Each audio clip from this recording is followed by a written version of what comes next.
Hello and welcome to a new segment I am calling Spirit Critique.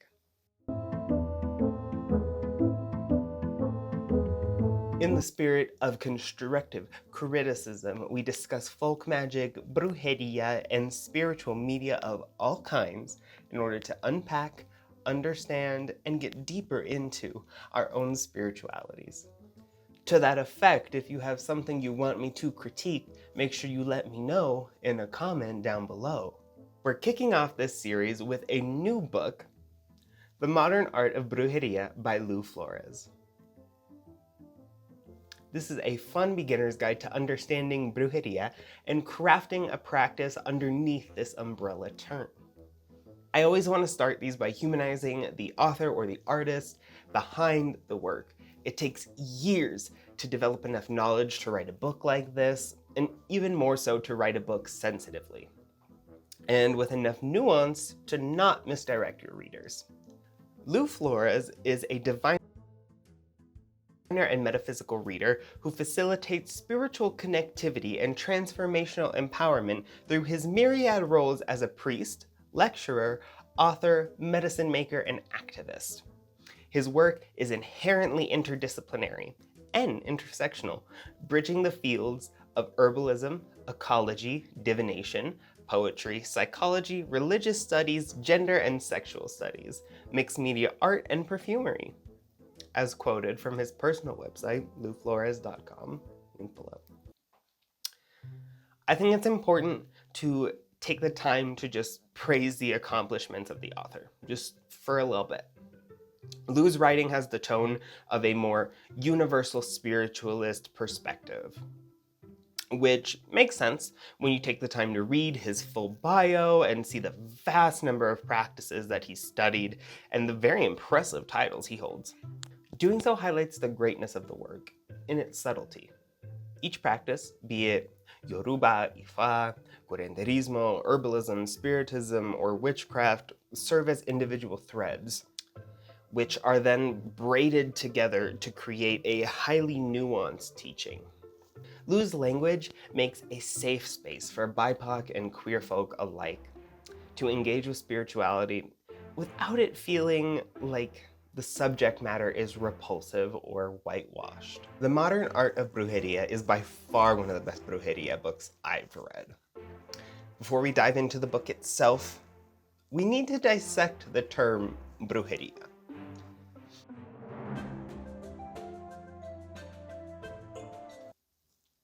First things first, brujeria is not a formalized religion, nor is it a unified practice.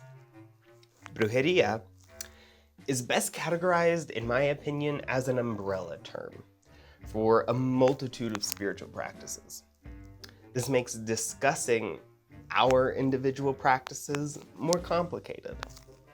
There's a lot of room to appropriate close aspects of one person's practice into your own. And that's an issue many brujeria books uphold and even fuel. Mixing a bunch of traditions together and falsely presenting that mixture as the one truth of brujeria.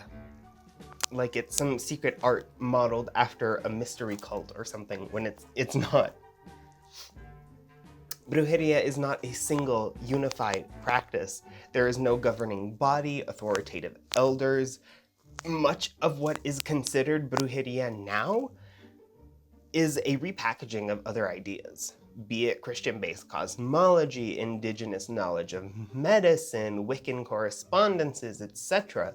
Some people go as far as incorporating chakras into their practice without having traditional training, ancestry, or even cultural context. I am so sorry to Hinduism. In spite of all of those pitfalls, we see Florez successfully write an introduction guide that I find quite well-rounded. The book even starts off with a personal anecdote containing Florez's definition of a bruja, bruje, followed by general tenets of brujeria, thus loosely defining the practice for the purposes of the book, which I think is the perfect place to start with such a nebulous concept. To be perfectly accurate, This book reads more like an adventure guide or a recipe book. And truthfully, I think that's the best way to write a book like this. Most spirituality books should read like a recipe book. That's my opinion. The book first takes the reader through a sort of initiation, an awakening, to be more specific, before diving into ancestor veneration and basics of the Bóveda. This chapter and selection overall I found quite informative. It takes what is a part of specifically Espiritismo Cruzado and makes it open to understanding without giving away some of those more closed off bits of information, which I appreciate.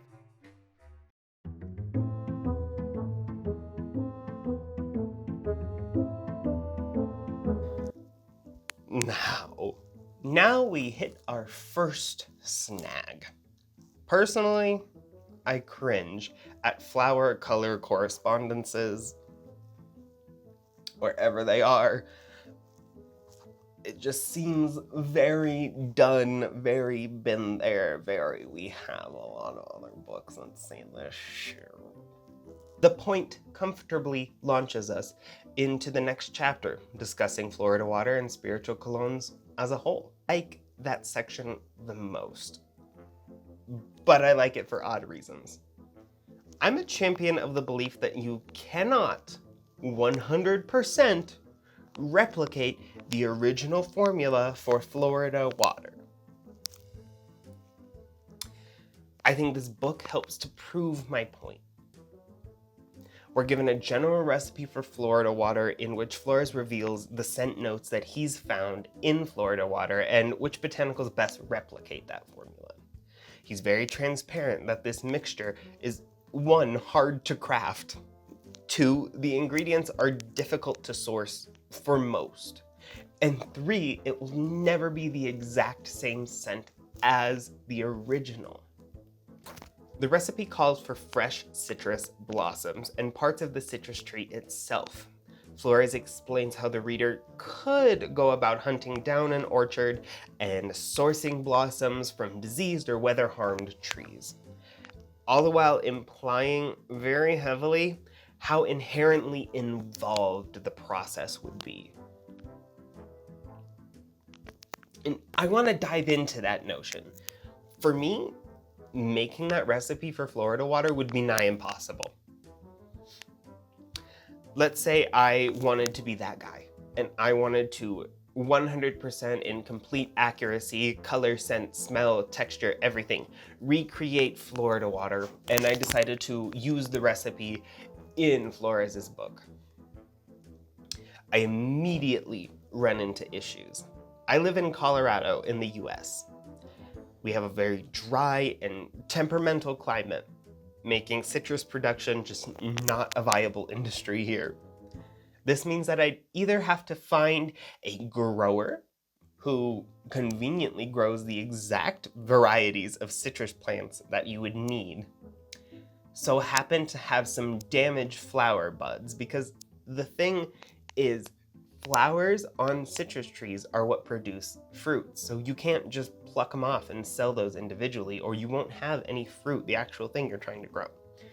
So the only way you're getting them from a citrus grower is if they're damaged, if they fall off the tree, or if the tree itself is otherwise diseased and it can't produce fruit.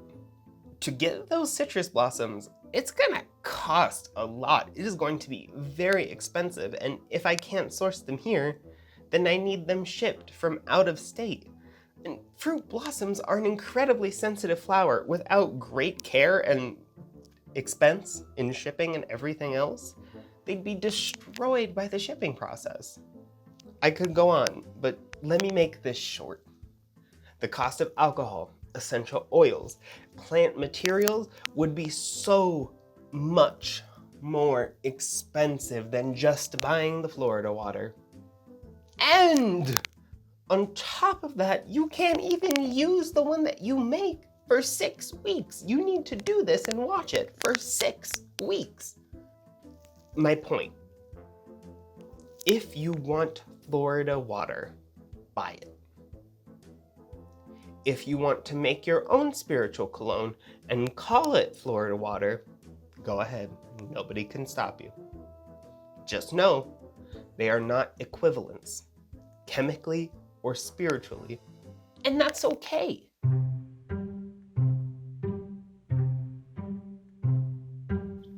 The following pages are recipe after recipe, each with personal anecdotes, often crediting the teacher who inspired Florez, or the practice the original recipe comes from. Be it curandera peace water, grocery store spiritual baths, or hoodoo and crossing baths, the source is always listed, leaving navigating cultural lines of appropriation a more transparent process. I like the formats of these chapters. The intentional sourcing undercuts, I think, this book's biggest potential pitfall, and that is cultural appropriation. Lu themselves has studied from many different areas, many different people, and they hold titles in Odisha religions. One thing we have to remember is that this book is being written for a wider audience, a whiter audience as well. And in that space, it can be very easy to just pick up a book, try everything in it, and feel that you're entitled to all the parts of it because you bought it. You paid for the book, you read it, it's yours, right? I find that to be an inherent issue with books on spirituality. As an individual practitioner, if I were to write about my practice, there would be parts of my practice that would not be okay for you guys to take. It would not be okay for you guys to do, to replicate. And Lu understood that. Florez understood that. He very intentionally labels everything. He very intentionally says, this is my path, this is my journey, this is where I learned this from, and this is how potentially someone could use it. All while not really stepping on any toes, and I think on the other end, on like the marketing side, that is a much more intelligent idea, and I want to say sneaky, but not with a negative connotation. It's sly, it's slick, you know? I want to spend a few minutes just touching on my favorite aspects of the book. Basically, the reasons I personally would recommend this to other practitioners. These are my selling points, essentially. The inclusivity is masterful. Florez immediately breaks down the notion of brujeria being gatekept by gender. The notion that only women can be witches, only so-and-so can be brujas, only bruja, what do you mean, Be it bruja, brujo, brujex, bruje, whatever gender, bru, you are, you're welcomed. There are also recipes written especially for sex workers, which I appreciate the fuck out of. Sensuality, domination, and sex magic are frequently dramatized in media or completely glanced over when they're a core tenet of the lives and practices of many of the people who would claim to be practicing brujeria. Ritual procedures are well written and purposefully clear in their directions. Again, this is a very beginner-friendly book, one that is very helpful for giving guidelines without restricting a reader to a certain practice, to a certain structure, to a certain ritual itself. It more so provides tenets, ideas, structures, and gives you the purpose behind those structures. So you as an individual can make an informed decision about, do I like this practice? Does it resonate with me? Will it work for me? Do I believe in this, or do I need to shift it? Do I need to adjust it for me? Just makes it one of the best books I've seen to help people think about their spirituality, to help people really get started on the right foot. And that is so cliche to say, but it is true all the same. The perfumery basics section is so valuable. The first sections of the book talk about all these recipes and all these scents, and it becomes overwhelming at a certain point. Just taking in all that knowledge is overwhelming. This section wraps all those recipes together. It collects all of that overwhelming knowledge into a sterilized and scientific, I'll say, section. We define terms, we highlight the differences in different kinds of perfume, cologne, enfleurage, pomade, all of them. And we talk about all the different ways, methods of extracting scent from botanicals, which ways best suit what. And you get a very, very comprehensive and very quick guide on how you can go about doing this yourself. It essentially empowers the reader to take everything that you learned from that book and then go apply it. Go do it yourself. Go make your own recipes. Go make your own Florida water. You do not have to buy it. You can make your own. Fill it with your own energy. Fill it with the own plants that you grow, that you like, that you resonate with, that you connect with. And it's the perfect moment of like pushing the baby bird out of the nest. And that's like the image I get. That's the vibe we get. It shepherds you into your own independence. And I think that's one of the greatest things an author can do for their readers, especially for a beginner book like this, is give them knowledge, give them power, give them understanding, define terms, define boundaries, and then send them off on their own to explore safely. Now, my absolute favorite section of this book is not actually a chapter. It's not a chapter or even really a section. But peppered throughout the book in each one of the recipes that we've talked about are plant prayers. The plant prayers, bitch. Let me tell you, these are my absolute favorite part of the book, the absolute pinnacle, the parts of the book that I found the absolute most useful to me. Every plant that is named in this book has a specific prayer. They're used in ritual to call upon the spirit, to ask for their help, and to set intentions for their plant's use in said ritual. Actually praying to the plants, engaging with them, charging them, using them, calling upon them, and showing them reverence is a lost art among many practitioners. Florez leaves no room for it, expressly stating how important this is as part of the ritual process. The charging of the plants, the praying to the plants, over the plants, makes a world of difference in your final product, and that is heavily emphasized throughout the entire book.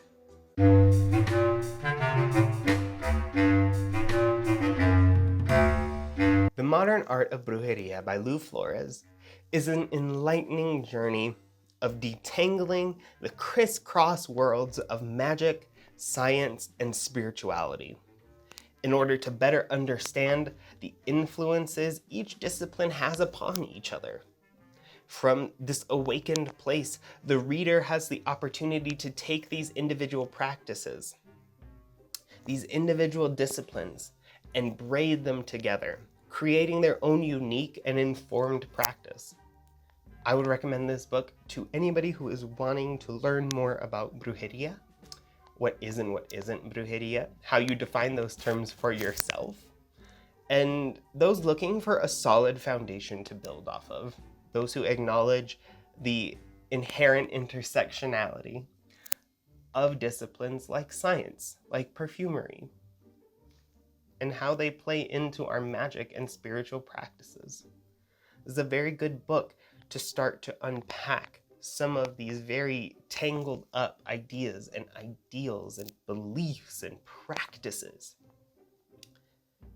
Not because they don't fit together, but because by detangling them, by understanding each thread, each strand as its own individual, when we braid those back together to create a spiritual practice for ourselves, you end up with something so much richer, so much more valuable, so much more empowering.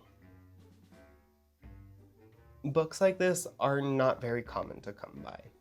I think Brujeria as a book category, as a category for spiritual media, is highly flawed and inherently problematic. It's moments of reprieve that I get from books like Florez's book that keep me reading, that keep me going, that keep me engaged with a genre I feel is kind of forsaken.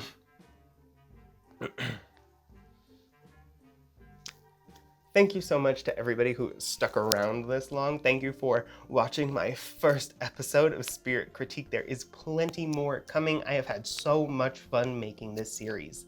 If you would like to be a part of it, come join my Patreon.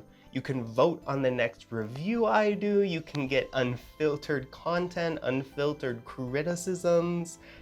We get to chat about it more, and you get to be an active part of the review. Links to Lou Florez are down below. Please leave a like and comment telling me what you'd like to see critiqued next. If you've read The Modern Art of Brujeria, let me know what you thought. What was your favorite parts of the book? That is all I have for you guys. It is peace I offer you, and it is in peace I leave you. Have a wonderful day.